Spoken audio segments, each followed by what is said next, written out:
Assalamualaikum warahmatullahi wabarakatuh. Selamat pagi, Pak Catur. Perkenalkan, kami dari kelompok 6 yang hari ini akan mempresentasikan tugas kelompok yang sebelumnya telah diberikan, yaitu yang membahas terkait tokoh hacker Julian Assange WikiLeaks dari buku Andy Greenberg yang berjudul This Machine Kills a Secret, Julian Assange, The Fight to Empower Whistleblower. Mohon izin Bapak, hari ini kelompok 6 terdiri dari 9 orang yang akan membahas terkait bab 6, yaitu The Globalizer, globalisasi gerakan transparansi informasi. Hari ini kami berjumlah 9 orang yang akan mempresentasikan secara bergiliran. Anggota kelompok kami yaitu Helga, Gangsar Nur Rizky Aji, dan saya sendiri Feni Desmarita. Lalu ada Akbar Yusuf Jarwanto, Aditya Arfan N, Alfredo Reka MK, Citra Azpatul Jannah, Sanesia Lianti, dan Yopita. Mohon izin Bapak, saya akan memulai presentasi kali ini dengan pertama-tama menjelaskan terkait latar belakang munculnya The Globalizer. Jadi, The Globalizer sendiri muncul sebagai respon terhadap meningkatnya kerahasiaan negara di era pasca Perang Dingin dan Perang Melawan Teror. Nah, pada saat itu, negara semakin banyak menyimpan dan mengklasifikasikan informasi dengan alasan keamanan nasional. Nah, sementara teknologi digital sendiri memungkinkan informasi yang telah disimpan tersebut disalin dan disebarkan secara global. Jadi informasi yang telah disimpan itu menjadi tidak rahasia lagi. Nah, kondisi ini mendorong aktor non-negara untuk menuntut transparansi, akuntabilitas, dan kebebasan informasi lintas negara. Baik, itu adalah latar belakang dari munculnya The Globalizer.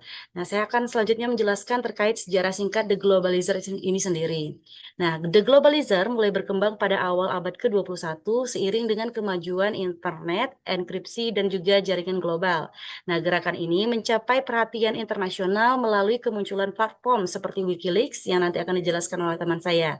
Nah, platform ini memfasilitasi kebocoran dokumen rahasia negara secara massal dan lintas yurisdiksi. Nah, sejak saat itulah, The Globalizer menjadi simbol aktivisme digital global yang menantang dominasi negara atas informasi publik. Selanjutnya saya akan menjelaskan terkait tujuan pembahasan karena pembahasan dari materi ini akan terbagi menjadi beberapa bagian. Tujuan pembahasan kelompok kami yaitu yang pertama agar kita memahami konsep apa itu globalizer sendiri baik dari pengertian dan konsepnya dan lain sebagainya. Lalu selanjutnya yaitu tujuan pembahasan kita untuk menjelaskan peran WikiLeaks dan gerakan transparansi yang dilakukan dan juga untuk menganalisis dampak globalisasi informasi dan yang terakhir yaitu tujuan pembahasan kelompok 6 hari ini untuk menilai tantangan dan masa depan kebebasan pers. Baik, sekian dari saya. Bapak, izin untuk materi berikutnya akan dilanjutkan oleh teman saya. Terima kasih. Wassalamualaikum warahmatullahi wabarakatuh. Selamat pagi, perkenalkan nama saya Vita Felicia dari kelompok 6 akan menjelaskan apa itu The Globalizer. Globalizer adalah yang pertama, kelompok atau aktor yang mendorong keterbukaan informasi lintas negara. 2.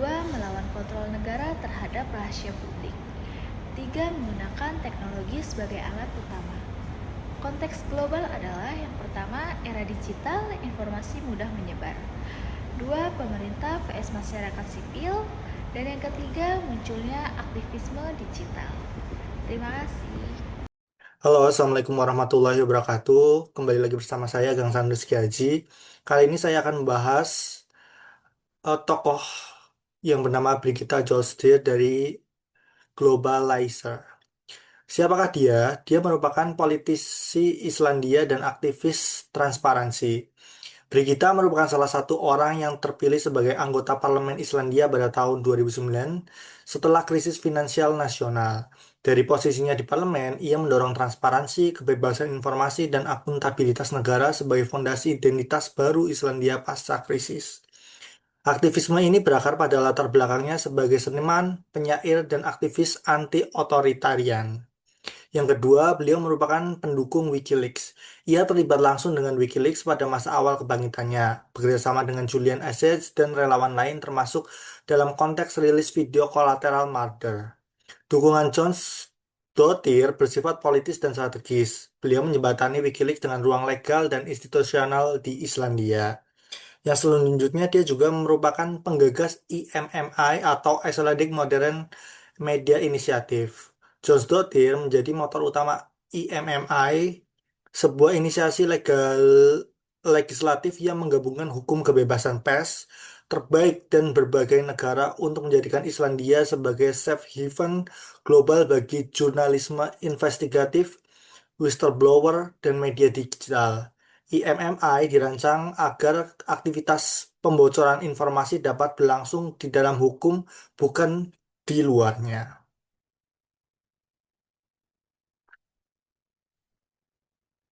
Yang selanjutnya, perannya apa aja sih? Peran sebagai aktivis global. Beliau menghubungkan hukum, teknologi, dan media.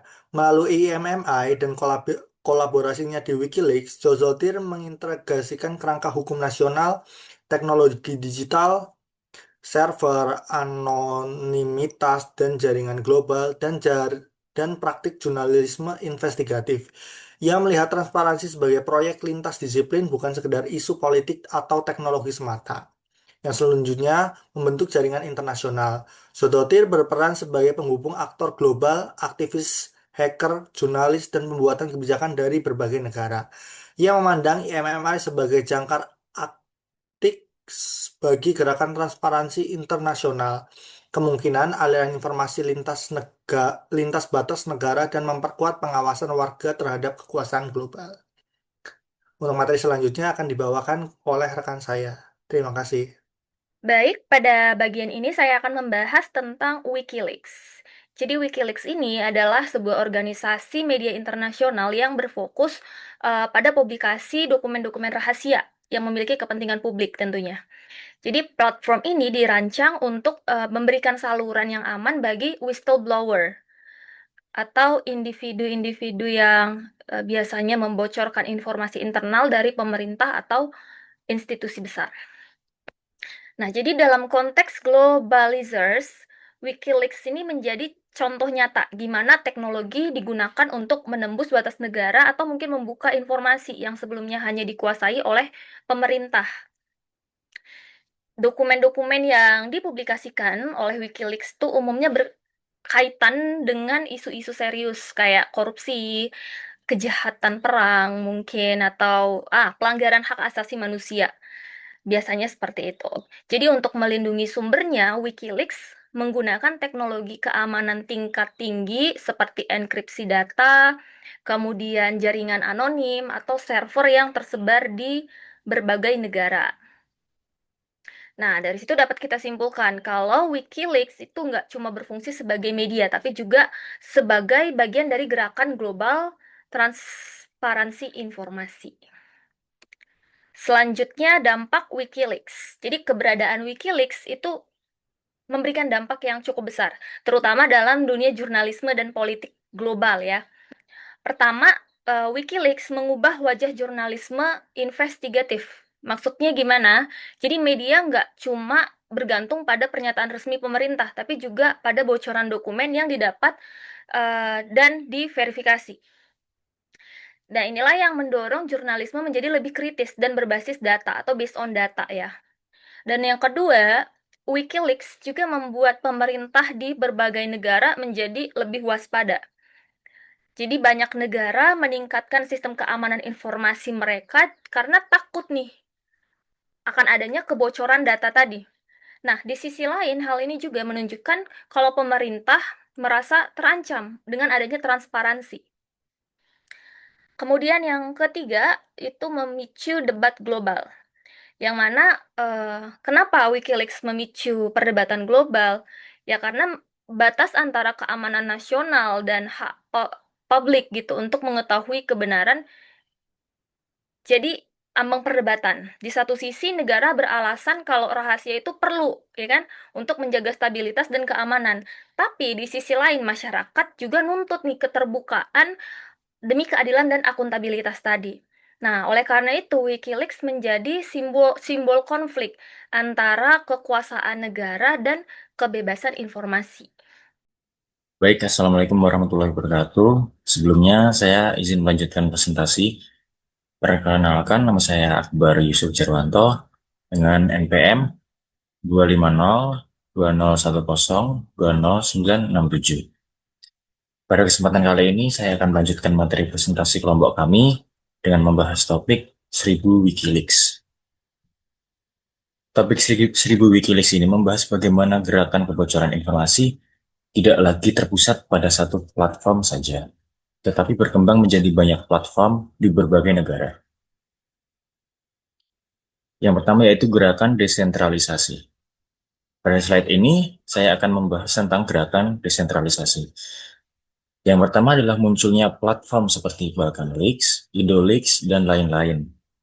Platform-platform ini muncul setelah Wikileaks dikenal secara global dan membuktikan bahwa kebocoran informasi bisa berdampak besar. Bedanya, platform ini lebih fokus pada isu-isu lokal di masing-masing negara, seperti kasus korupsi atau penyalahgunaan kekuasaan. Lalu yang kedua, yaitu konsep tidak terpusat di satu negara saja. Artinya, gerakan ini tidak bergantung pada satu server atau satu organisasi saja.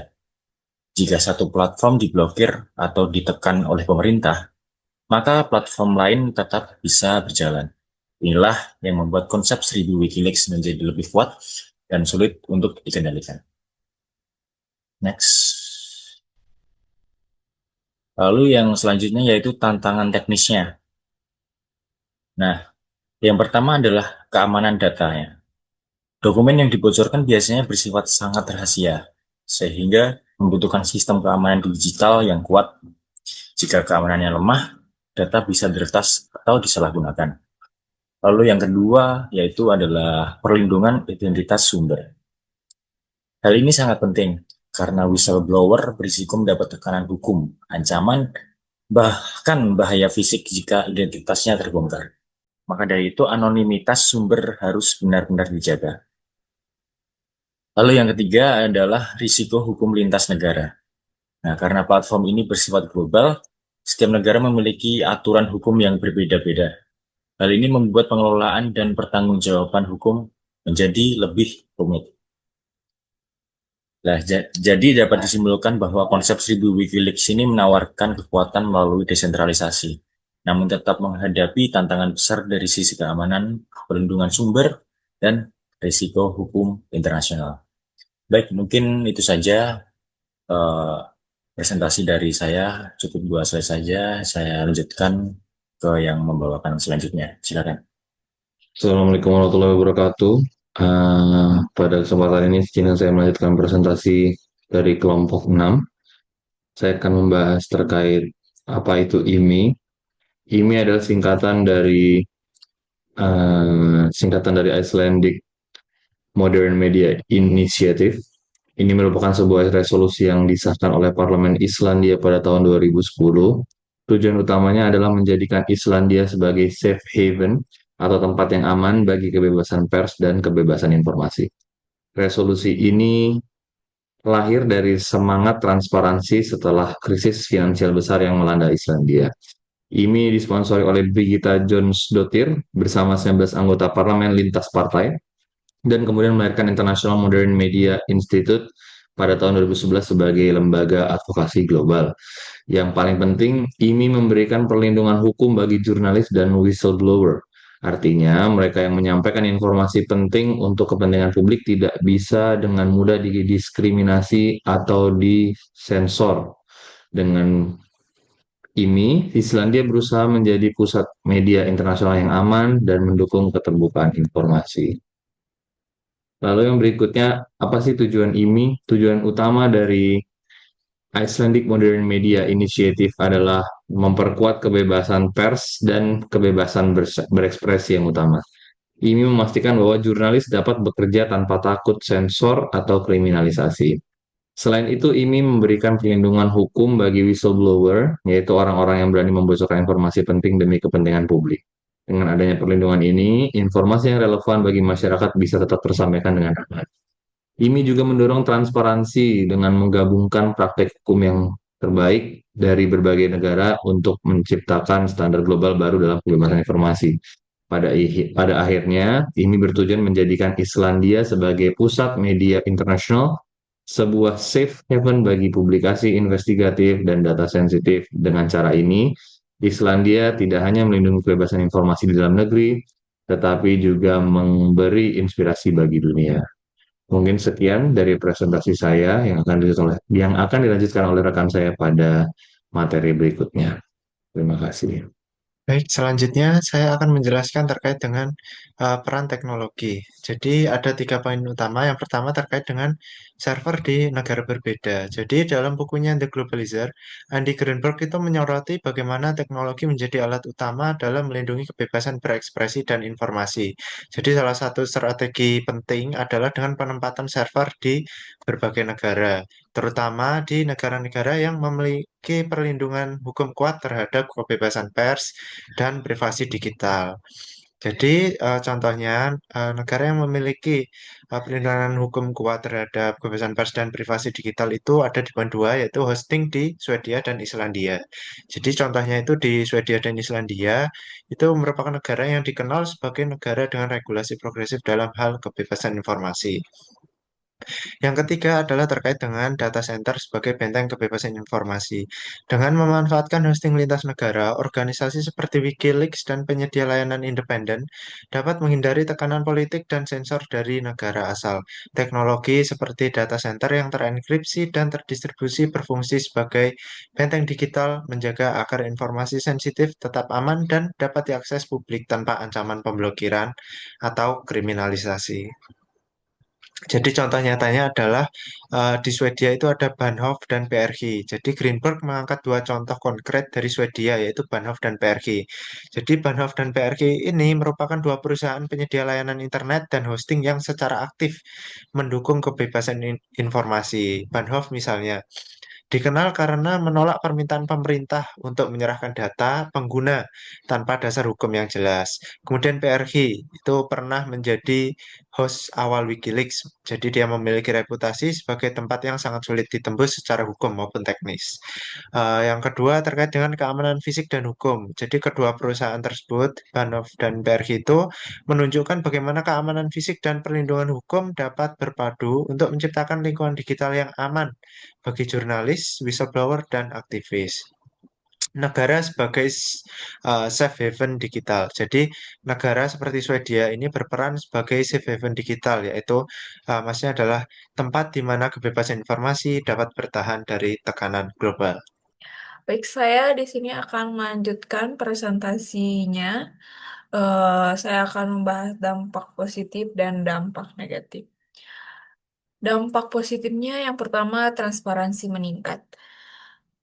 Yang pertama, transparansi meningkat secara dramatis di Islandia. Bocoran dokumen internal accounting bank tahun 2009 mengungkap praktik pinjaman tanpa jaminan dan korupsi yang memicu penyelidikan hukum terhadap elit bank dan politik. Ini bukan rumor, ini bukti yang memicu penyelidikan hukum dan akuntabilitas publik. Dan di Bulgaria, kabel diplomatik AS yang diterbitkan Balkan Leaks membuka tabir hubungan tersembunyi antara pemerintah, mafia, dan dunia usaha. Informasi yang dulu hanya menjadi bisik-bisik kini menjadi bukti yang tidak terbantahkan. Yang kedua ada kontrol publik terhadap pemerintah. Kedua, kontrol publik terhadap pemerintah menguat di Islandia. Informasi dari kebocoran dokumen bank memicu revolusi Facebook untuk unjuk rasa besar-besaran yang digerakkan melalui media sosial hingga berhasil menggulingkan pemerintahan yang korup. Dan di Bulgaria, publikasi rekaman penyadapan transaksi suap di tubuh kehakiman memaksa publik menuntut reformasi sistem peradilan. Ya, dan yang ketiga, kesadaran global soal HAM. Kesadaran global tentang hak asasi manusia meluas. Video collateral murder yang dirilis WikiLeaks membuka mata dunia tentang kekejaman perang Irak terhadap warga sipil, Setiap frame memicu debat global tentang etika militer dan HAM. Dan tidak hanya melalui dokumen, aktivisme seni dan puisi juga menjadi suara yang kuat.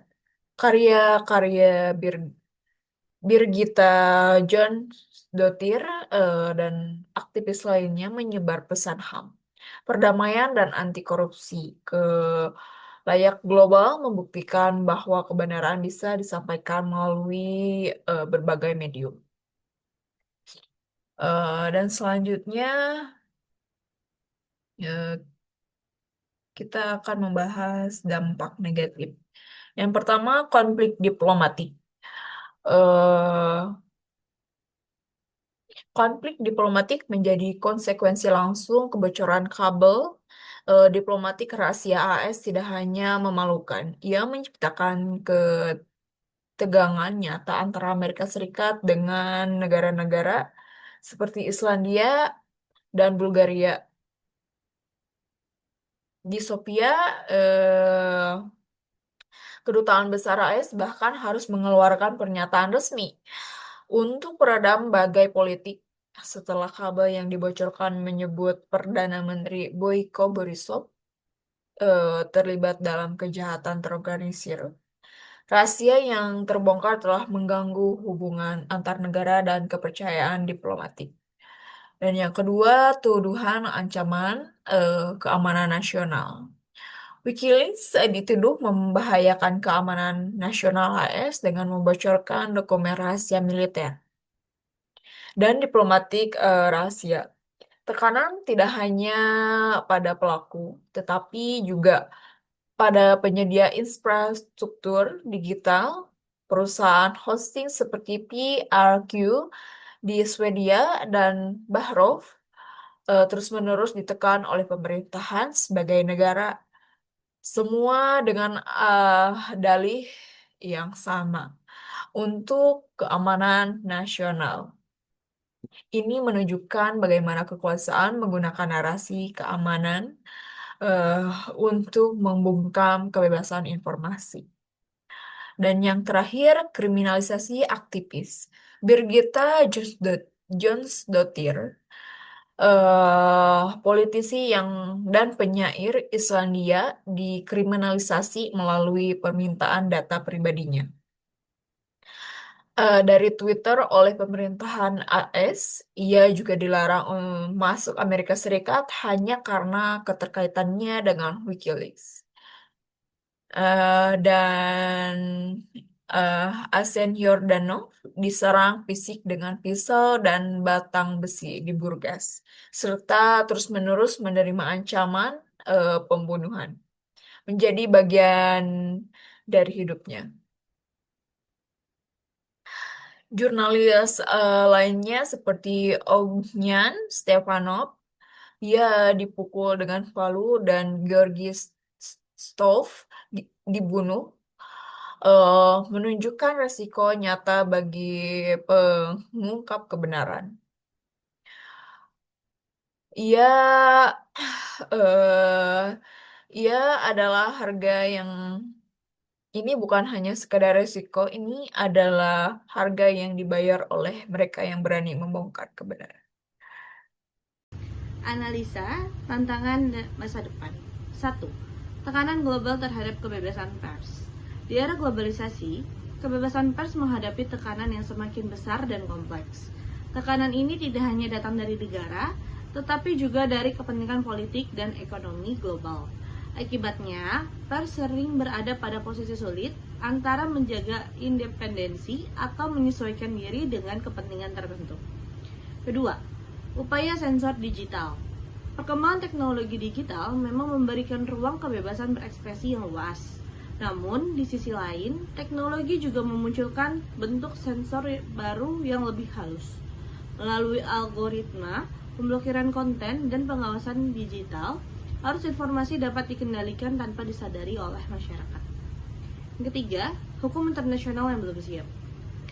Masalah lainnya adalah hukum internasional yang belum mampu mengikuti cepatnya perkembangan teknologi informasi. Ketika informasi bergerak lintas negara, regulasi masih terbatas pada wilayah tertentu. Hal ini menimbulkan celah hukum yang berpotensi melemahkan perlindungan terhadap kebebasan berekspresi.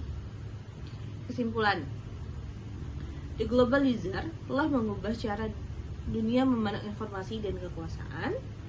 Transparansi tidak lagi bersifat nasional tetapi berskala global. Teknologi berperan ganda, antara lain sebagai alat pembebasan informasi dan sekaligus memberi sumber konflik politik dan hukum. Masa depan transparansi bergantung pada keberanian individu dan kolektif, dukungan publik, dan reformasi hukuman internasional. Sekian, terima kasih.